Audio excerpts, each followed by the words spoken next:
काफिल साथ के ट्रेलर में आप देखेंगे कि जेबा जमशेद से उस नौकरी के बारे में बात करती है जो वह करना चाहती है, लेकिन जमशेद उसे रोक देता है और कहता है कि तुम्हें काम करने की क्या जरूरत है।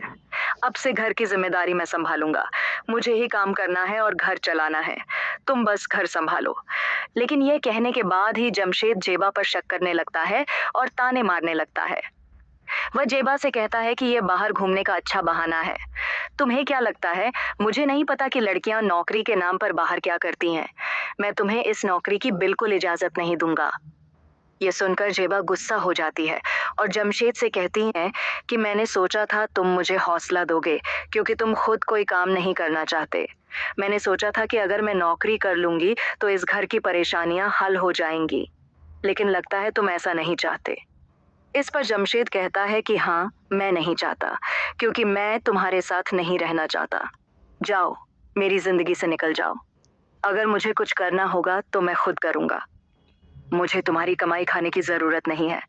और वैसे भी आज नहीं तो कल मैं अस्मा से शादी कर लूंगा और फिर मेरी जिंदगी में तुम्हारे लिए कोई जगह नहीं होगी।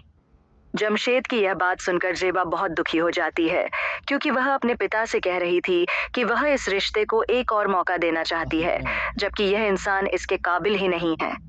जब जमशेद जेबा से उल्टा जवाब देता है, तो जेबा भी गुस्से में आकर कहती है कि जाओ, अस्मा से शादी कर लो, तुम्हें किसने रोका है।